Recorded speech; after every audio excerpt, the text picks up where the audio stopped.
Before starting the chapter, I introduce you with the business enterprises. A business enterprise is an organization which is engaged in some business or commercial activities. Business enterprises may be classified into three broad categories, that are private sector enterprise, public sector enterprises, and joint sector enterprises.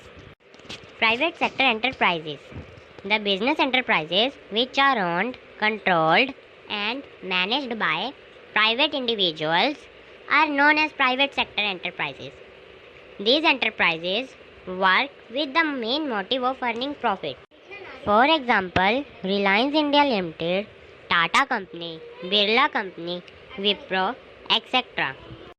Public sector enterprise, the business enterprise which are owned, controlled, and managed by the central and state governments, are known as public sector enterprises. These enterprises work with the main motive of service. For example, SAIL, that is Steel Authority of India Limited, or GAIL, Gas Authority of India Limited, or LIC, and many more. Joint sector enterprises, the business enterprises which are owned, controlled, and managed jointly by private entrepreneurs and governments. In these enterprises, the day-to-day management lies in the hands of private entrepreneur, whereas government control and supervise by its member in board of directors. For example, Maruti Udyog Limited, Cochin Refineries, and many more are there. Now we study the form of private sector enterprises. Sole proprietorship, joint in the family business, partnership, cooperative society, company are the forms of private sector enterprises. And also joint stock company, which is also subdivided into private limited and public limited. While studying sole proprietorships, we have to know that the meaning of sole is one and the proprietor means owner. Thus, we can say that business owned, managed, and controlled by a single individual is known as sole proprietorship organization. Now, we study the feature of sole proprietorship. The first feature is single ownership, which means that the sole proprietorship firm is owned by a single individual only. All the capital is supplied by the single individual from his owner wealth or from borrowed fund. For example, the cafe you see is an example of sole proprietorship firm because it has single owner. Secondly, individual risk bearing. In sole proprietorship firm, whole risk is borne by a single individual only. The sole beneficiary of all the rewards in one individual only. Likewise, if there are losses, he or she alone has to bear them. Thus, he or she alone bear the risk of business. No separate legal entity. A sole proprietorship has no legal identity separate from that of the owner. Law makes no difference between the owner and the enterprise. Business and the owner exist together. Freedom of operation. In sole proprietorship, the firm, there is minimum government regulation. No legal formalities are required to start, manage, and dissolve sole trader business. Only a license is necessary in certain type of business. The proprietors enjoy freedom of operation in sole proprietorship concern. Unlimited liabilities. In sole proprietorship firm, the proprietor is personally liable for all the debts of the business. In case of business losses, if the business assets are not sufficient to meet all business liability, the proprietor may have to sell his personal property to pay off the liabilities. One-man control. The proprietor is the sole owner of the firm and has full control over it. The ownership and management lies in the hands of person only. Some person or managers may be employed to help the owner, but ultimately control lies with the sole trader himself. Small size.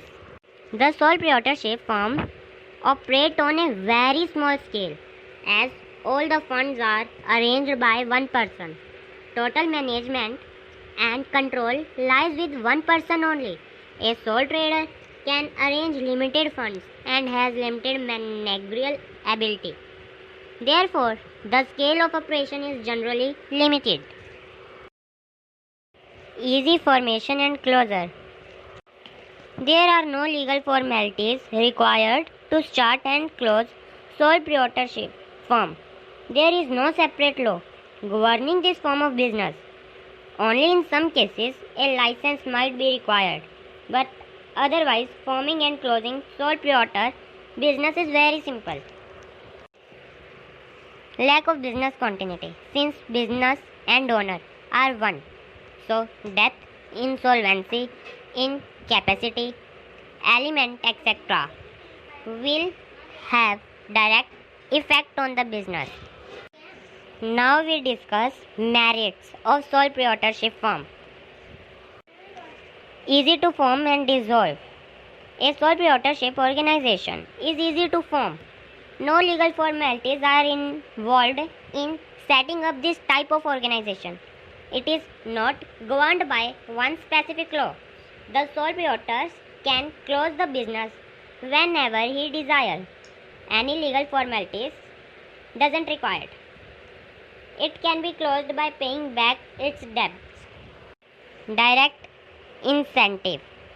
In sole proprietorship firm, there is direct relation between the efforts and reward, which means if sole proprietor puts extra effort, then profit increases and proprietor gets extra income.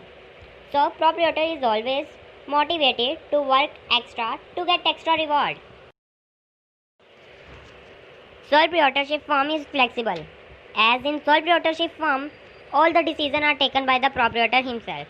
He is not supposed to consult anyone and waste time. By quick decision, immediate action can be taken which brings flexibility of operation. There are no delay and business can quickly adapt itself to the changing environment. And all the profits earned by the sole proprietorship firm belong only to the proprietor himself. Nextly, personal touch. In sole proprietorship firm, generally all the work is carried out by the proprietor himself.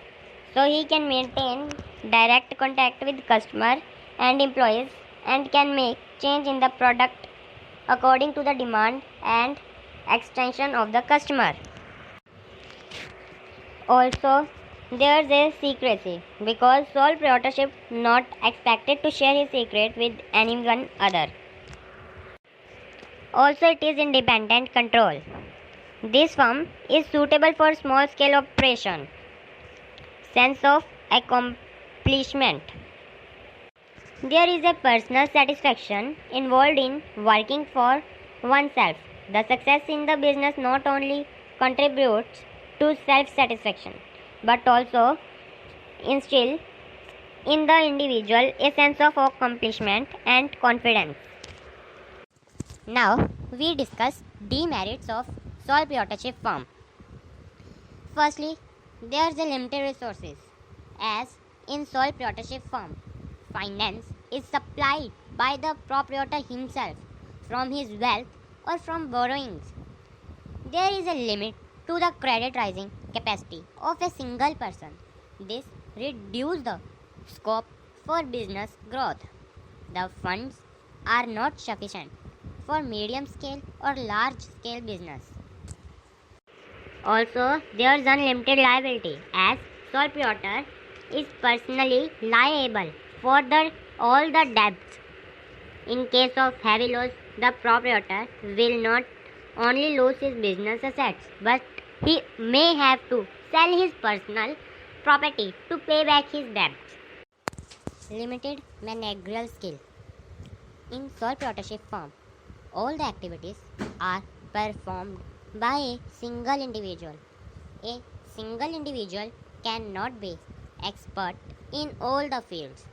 He may be good salesperson but not good manager. It is difficult to find all the skill and expertise in one person, and sole proprietor generally cannot afford to appoint specialized and expert employees. The proprietor is overburdened with too many tasks. Limited scope for expansion. Due to limitation of capital and management, the sole proprietorship business cannot be expanded to a very large size. It is a suitable firm for small scale operations only. Limited life of a business. The survival and continuity of sole proprietorship firm depends upon one person only. If the proprietor falls ill or become insolvent, then the business may come to an end. What do you think? Is the sole proprietorship firm is simplest one? Yes, you are right. The sole proprietorship firm is the simplest form as compared to all the firms in private sector enterprises. Now we study joint Hindu family business, or we can say that Hindu undivided family. This business carried out by the male member of a Hindu undivided family is known as joint Hindu family business. This kind of business is not governed by Industrial or Company Act, but it is governed by the Hindu Succession Act, which exists under Hindu law. There are two conditions for existence of joint Hindu family business. These are: minimum 2 male members must be there in the family, and existence of some ancestral property. The ancestral property is inherited by the male member of Hindu undivided family. The member who share the ancestral property and who are entitled to get a share in the profit of joint Hindu family business are known as K-Partner. Under Hindu law, there are two systems of inheritance. These are Dyabhag and Mitakshara. Dyabhag is the system which can only be seen in the West Bengal.